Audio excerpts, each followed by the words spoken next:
Vamos conversar com o historiador da Universidade Federal de Ouro Preto, Luiz Estevam Fernandes.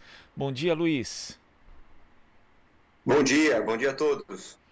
Luiz, a gente teve aí a notícia esta semana do veto do presidente Jair Bolsonaro ao veto integral, inclusive, ao projeto de lei que pretendia regulamentar a profissão de historiador.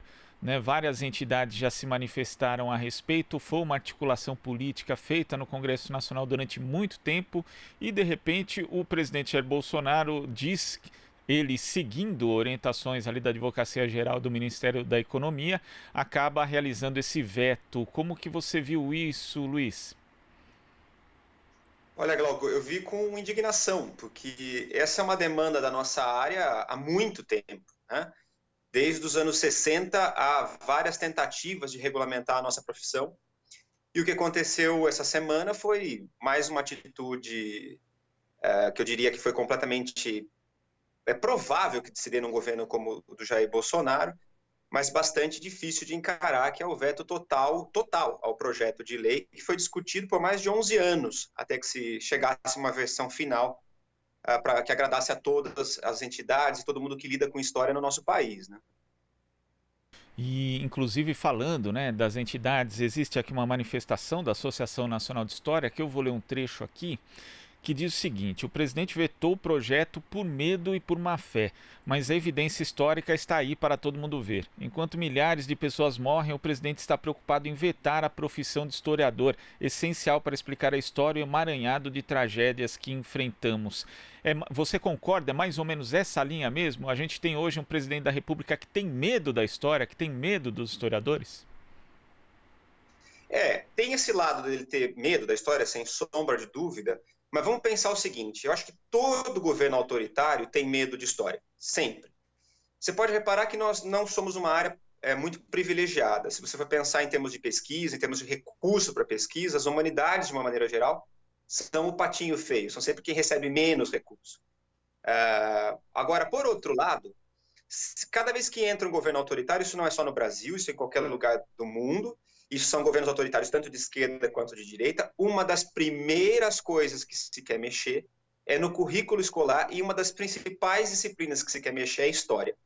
Então, quando a gente discutia no Brasil, por exemplo, história, o projeto de escola sem partido, uma das principais questões era a história, junto talvez com o que se chamava, agora o Supremo proibiu com razão, a tal da ideologia de gênero, ou seja, não podia discutir outra coisa.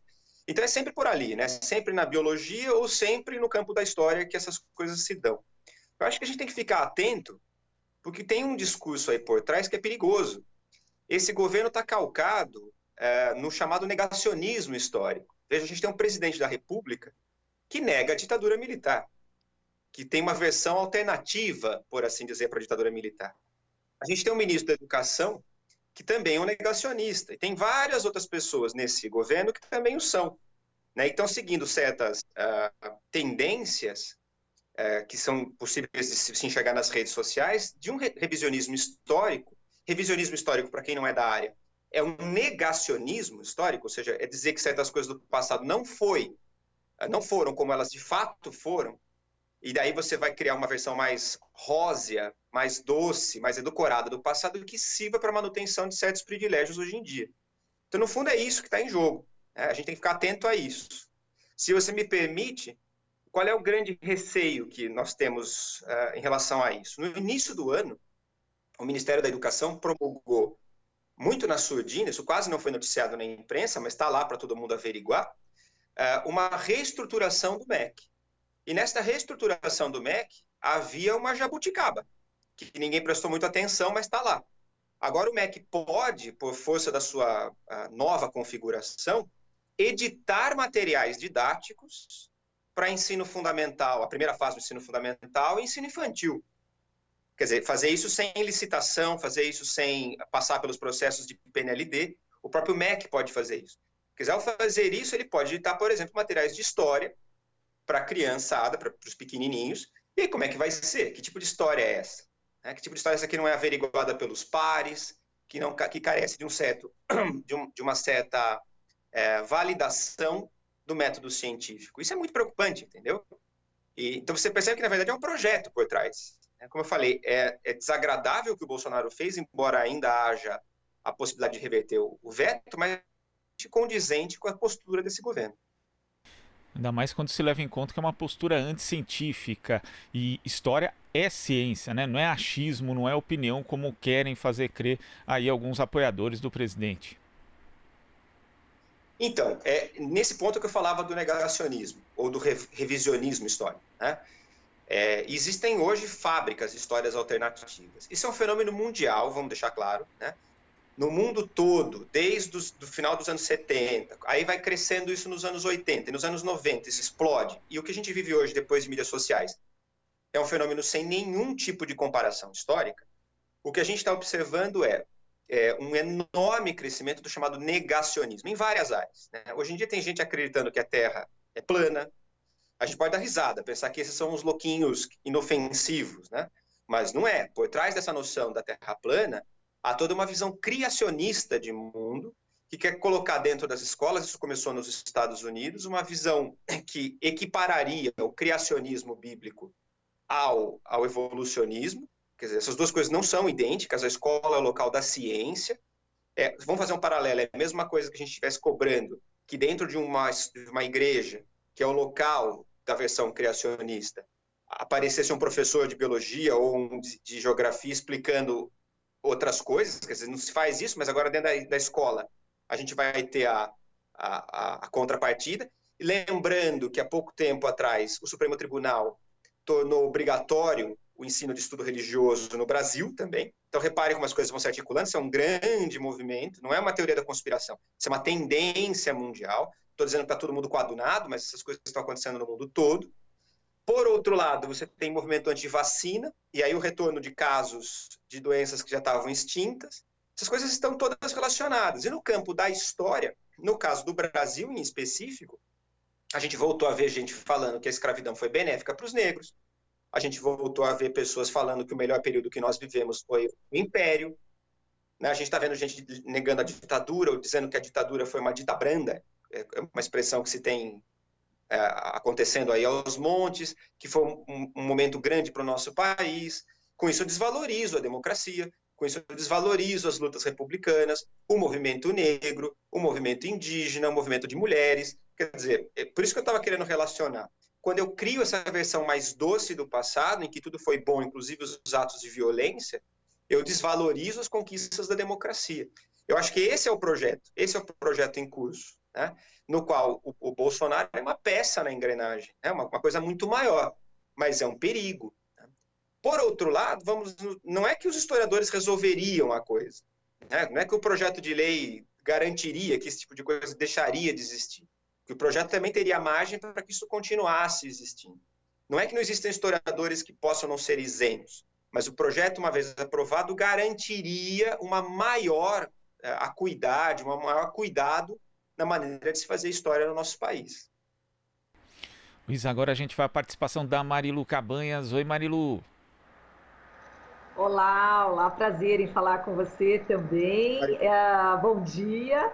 E você estava falando aí a respeito, né, da ciência, da importância, né, da ciência. A gente está vendo agora, né, os historiadores, todos nós estamos vivenciando este momento da história que é realmente dramática, né, no mundo e aqui no Brasil. A gente vê um presidente da República que não ouve a ciência, inclusive para tomar decisões em relação ao controle da pandemia do coronavírus. A falta desse compromisso com a ciência, o desdém em relação à ciência pode custar e está custando vidas aqui no Brasil. Isso já é um escândalo internacional. Queria que você comentasse, né, como que você está vendo essa condução, né, do presidente Bolsonaro, que não dá bola para a ciência e ontem, inclusive, falou sobre mortes e daí, né, dessa forma bastante desrespeitosa.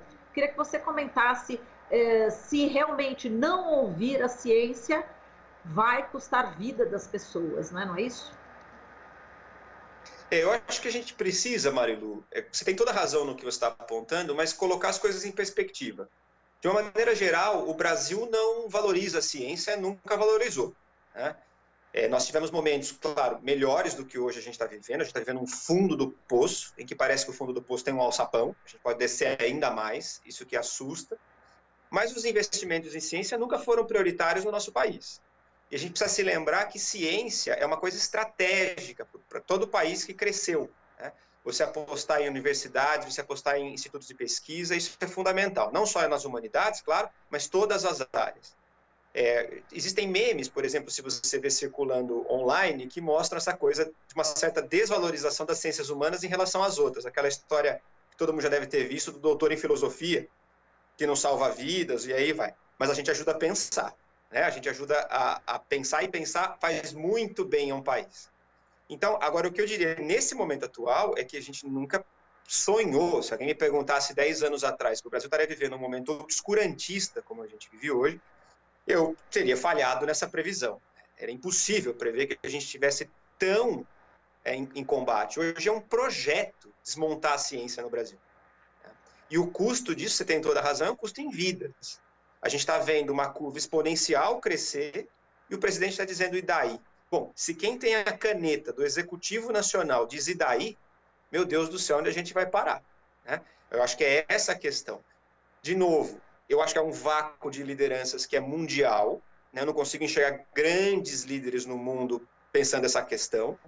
Está todo mundo preocupado com suas próprias nações, e a gente precisa se lembrar que para problemas globais, as soluções devem ser globais, multilaterais. E nós estamos lidando com a coisa de maneira nacional. E no caso do Brasil, não estamos lidando, né? Quer dizer, cada governo estadual ou municipal tem feito uma política, às vezes, completamente diferente da cidade do lado. Isso ainda vai nos custar em vida. E não é que eu estou jogando uma praga, não é que eu queira que isso ocorra. Isso é ciência, né? É curva exponencial. Basta entender um pouquinho como uma curva exponencial acontece e a gente está próximo de ver essa coisa estourar daqui a um mês, mais ou menos, se continuarmos assim, né? E, claro, incentivado pelo presidente Bolsonaro. Vou deixar claro quando eu acho que foi o grande momento em que ele fez isso. Algumas semanas atrás, quando ele aparece na televisão e diz num pronunciamento, o primeiro pronunciamento dele depois do estouro da Covid aqui no Brasil, não sei se você se lembra, ele não propõe nada. E ele diz basicamente duas coisas: economia e cloroquina. Basicamente ele disse essas duas coisas. Repare, ele pautou o Brasil. Só se discute economia hoje e a cloroquina ou a hidroxicloroquina como se fosse a salvação da lavoura. Então agora tem cura o negócio.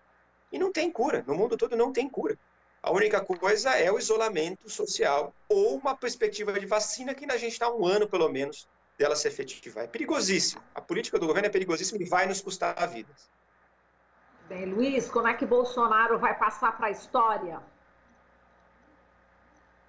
Eu acho que ele vai passar para a história muito próximo do que eu estou descrevendo aqui. Claro que os historiadores do futuro aqui vão ter esse abacaxi para descascar na mão, mas quem já trabalha com história do presente está apontando essas tendências, né? Apontando um presidente que tem desmontado políticas de seguridade pública, que tem um anteprojeto. Eu particularmente, costumo definir o governo Bolsonaro como um antigoverno, né?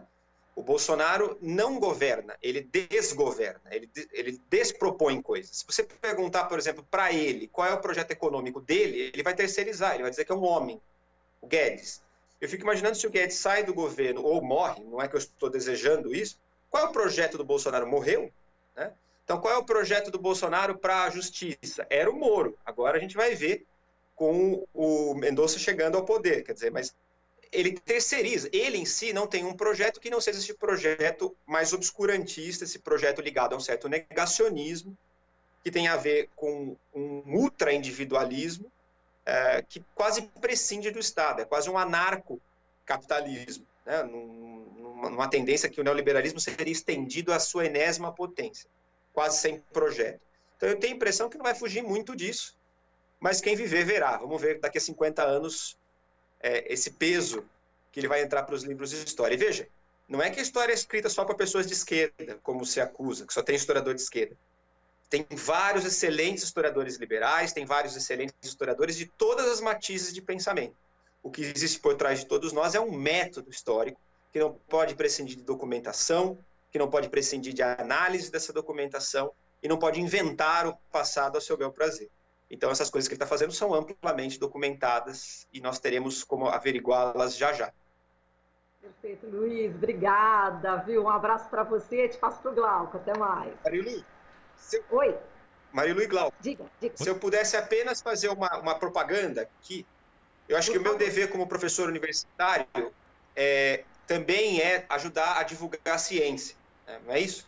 Então, agora, nesse período de isolamento, eu criei um canal no YouTube, chama Sem Dúvida, convido todo mundo que está ouvindo a participar lá, em que eu tenho entrevistado especialistas das mais diferentes áreas, desde a história até a microbiologia, a medicina, a psicologia, líderes indígenas, lideranças de movimento negro, para entender como é que esse isolamento, como é que a crise do Brasil está afetando vários setores, de maneira científica, mas falando para um público amplo. Convido todo mundo a participar, a ouvir, dar palpites, interagir conosco.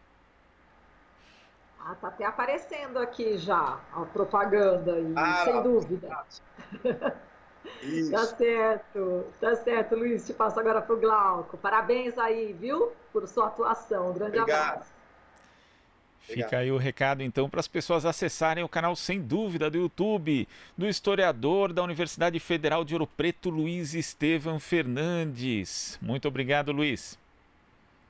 Obrigado, Glauco. Uma boa manhã. Para você também. E a gente volta já. Você está ouvindo Jornal Brasil Atual. As notícias que os outros não dão.